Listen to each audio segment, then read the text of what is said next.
Shalom. Ce Shabbat, nous allons lire Parashat Shemot.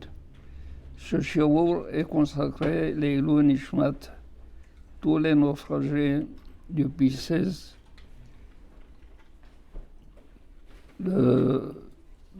C'était le 23 Tevet.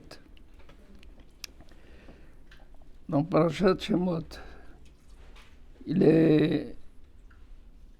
on a répété les noms des Bnei Israël qui sont montés en Égypte. Et les Hachamim se posent la question si déjà on les avait mentionnés au moment de la descente réelle, en temps réel. C'était dans Parashat Veigash. On a mentionné tous ceux qui sont descendus avec Yaakov en Égypte. Pourquoi faut-il maintenant répéter? Alors certains disent que au moment où les Bnei Israël vont ressentir les taux se fermer sur eux parce que Mitzrayim, on rentre mais on ne sort plus. Le même est ouvert, il donne accès à l'Égypte. Puis il y a Yetzer, Tsaré, l'étroitesse, les Tsarot, est même fermé. On ne peut plus sortir. Mais c'est là où Akadosh Baruch Hu a donné toutes les allusions à la Géoula. Qu'est-ce que les Bnei Israël auraient pu faire pour mériter la Géoula? On l'apprend dans le premier verset. Ve'ele shemot bene Israël aba'im Mitzrayma, ish ubeto ba'u. Et Yaakov, ish ubeto ba'u. Ve'ele shemot bene Israël. Hachamim ont dit, certains ont dit 3, d'autres ont dit 4. 4 éléments qui ont milité en faveur de la sortie d'Égypte. Un, Sheloshinu et Shemam. Celui qui s'appelait Réhouven, il est resté avec le nom de Réhouven jusqu'à la Géoula. Celui qui s'appelait Shimon, il a eu le nom de Shimon jusqu'à la Géoula. Sinon, s'ils avaient changé de nom, à Filou, les allusions à la Géoula que Akadosh Baruch Hu a dit à Moshe Rabbeinu. וגם ראיתי את הלחץ אשר מצרים לוחצים אותם, ראיתי מלשון ראובן, וגם שמעתי את נאקת בני ישראל. J'ai entendu le cri des Bnei Israël. J'ai entendu מלשון שמעון, שמעתי. S'ils avaient changé de nom, il n'aurait pas eu d'allusion à la Géoula. Également, chez le Shinnu et Malboucham, ils n'ont pas changé leur costume. Ils sont restés Metsuyanim, Bnei Israël, Metsuyanim Sham. Ils sont distingués par leur costume, par leurs habitudes. Ils étaient distingués. Tout celui qui les rencontrait dans la rue, il disait c'est Israël. Loshinu et les Shonam. Ils n'ont pas changé leur langue. Du fait que les Shemot sont restés basés sur quoi? Sur la Shon Kodesh. Et la quatrième que d'autres ont dit, Ish uveto ba'u. Ils sont restés les uns et les autres attachés, fidèles à la cellule familiale. Il n'y a pas eu ce qu'on pourrait appeler une explosion dans le sens mauvais dans les unions des familles. Il fallait rester attaché à la famille selon les lois de la pureté familiale. Et Yaakov Avinu, justement, pourquoi il a laissé cela comme allusion au Bnei Israël pour la Géoula? C'est parce qu'on a vu dans Parashat Vaikra, Yaakov le Banav. Yaakov a appelé ses fils, il les a convoqués pour leur dire quand est-ce qu'ils vont être délivrés. Au moment où il a voulu dévoiler le quête de la Géoula, Akadosh Baruch Hu lui est apparu dans l'encadrement d'une fenêtre. Alors Yaakov Avinu a dit faites attention. Vous savez, Akadosh Baruch Hu, il faut son kavod, il faut faire très attention au kavod de Akadosh Baruch Hu, il faut le servir. Alors on pose la question, qu'est-ce que ça a à voir l'apparition de Akadosh Baruch Hu? Et s'il a voulu faire cette révélation au Bnei Israël, pourquoi Akadosh Baruch Hu l'a empêché? Et il faudrait se rappeler que Yaakov Avinu ne pouvait pas du tout dévoiler le caisse de la Géoula. Pourquoi? Parce qu'Abraham, il a voulu le faire et Akadosh Baruch Hu ne l'a pas laissé. Yitzhak Avinu, quand il a convoqué Esav, il a voulu lui laisser aussi le secret de la Géoula de Am Israël. Et Akadosh Baruch Hu a déjoué le plan de Yitzhak Avinu. Yaakov s'est dit, peut-être que la raison pourquoi Abraham et Yitzhak n'ont pas pu dévoiler le temps de la Géoula, c'est parce que Abraham a eu Ishmaël, Yitzhak a eu Esav. Et même, comment se fait-il que Yitzhak Avinu avait pensé à un certain moment dévoiler à Esav le temps de la Géoula plutôt qu'à Yaakov?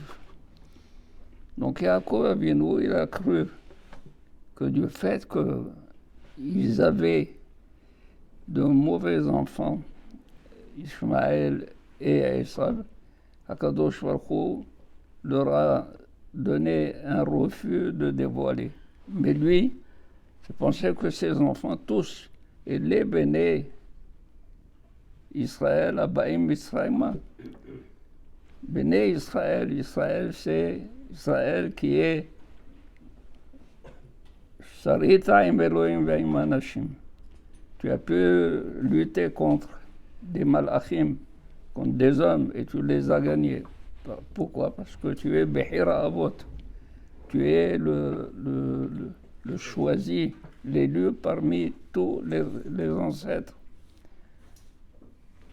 Yaakov Avinu a été empêché. Alors, le Midrash dit, peut-être que parmi mes enfants, il y a ceux qui ne sont pas du tout convenables. Et Akadosh Baruch Hu m'a empêché de de dévoiler comme il a empêché Abraham et Yitzhak. Amar lahem, Shema Yishbachem, peut-être qu'il y a entre vous un enfant qui n'est pas du tout correct vis-à-vis de Akadosh Baruch Hu. Ils lui ont dit Shema Israël, Hashem Elokeinu, Hashem Echad. Alors il a commencé à dire autre chose, Vaikra Reuben Bechoriata Vechen al Zeh Aderech. Alors il faudrait maintenant se poser la question, pourquoi Yaakov Avinu a-t-il été empêché? Nous savons qu'il y a eu pour la Géoula une mahlouket dans la Gemara entre Rabbi Eliezer et Rabbi Yoshua. Rabbi Eliezer dit En bnei Israël nigalim ella imken yahazru b'tshuva. Les bnei Israël ne seront délivrés que si ils font teshuva. Rabbi Yoshua lui a dit s'ils ne font pas teshuva, ils ne seront jamais délivrés Et là, Ya'amid Alehem, Akadosh Baruch Hu va envoyer un Melech caché et un Sar caché, un ministre caché comme Haman, Vigzor Alem Gzerot, Kashot, Veraot. Il va décréter des décrets qui sont très difficiles à supporter. Veyahazru Bitshuva. Et ils reviendront Bitshuva. Et c'est la même chose également Rabbi Shmuel. Rab, il est comme Rabbi Eliezer et Shmuel est comme Rabbi Yehoshua. En quoi sont-ils en désaccord? Ils sont en désaccord. Rabbi Eliezer, Rabbi Yehoshua. Rab et Shmuel. Est-ce que la Teshuvah doit être faite parce qu'elle a été inspirée d'une manière libre? C'est la personne, par sa liberté, il a choisi de faire Teshuvah, ou elle a été, au contraire, contrainte et forcée par Akadosh Baruch Hu. D'ailleurs, Rabbi Eliezer, il dit non, il faut que les Bnei Israël soient animés de la volonté de faire Teshuvah. Rabbi Yehoshua, il dit non. Même s'ils n'ont pas cette volonté, Akadosh Baruch Hu va les obliger à avoir cette volonté. Et la Teshuvah faite, nous saurons. Maintenant, on peut comprendre qu'est-ce qui s'est passé, pourquoi Akadosh Baruch Hu n'a pas voulu que Yitzhak Avinu dévoile à Esav, qu'Abraham Avinu ne puisse pas dévoiler à Ishmaël. Pourquoi? Parce qu'ils sont censés faire subir à Israël des persécutions, les maintenir en esclavage. Alors, s'ils avaient appris comme quoi la libération des Bnei Israël dépendait de la Teshuvah qu'ils feraient parce qu'ils vont imposer des décrets difficiles et durs à supporter par les Bnei Israël, ils feraient Teshuvah, ils vont secouer leur joug et partir. Qu'est-ce qu'ils vont faire?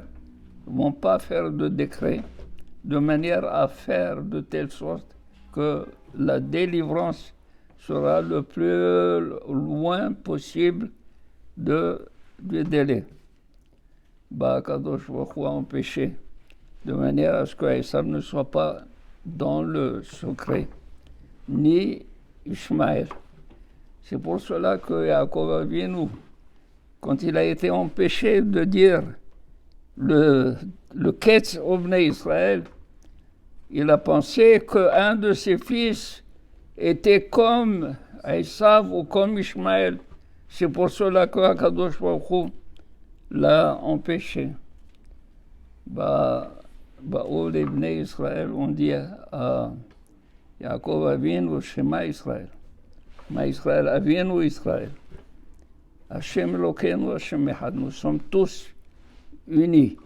Alors il leur a dit Hekaftsou et Asfou, continuez à être unis. L'union, c'est ça le secret de la Géoula.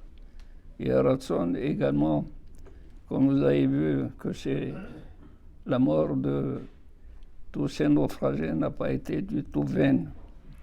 Pour les Marocains, le lendemain, il y a eu un remue-ménage dans le monde entier pour dire qu'est-ce qui a fait que ces naufragés ont été noyés dans la mer Méditerranée.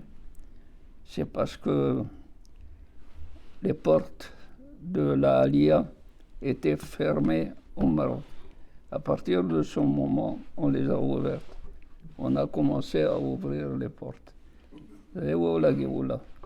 Et Ratson, chez Gadenu, à Kashfarkou, maintenant Ratson, Shabbat Shalom.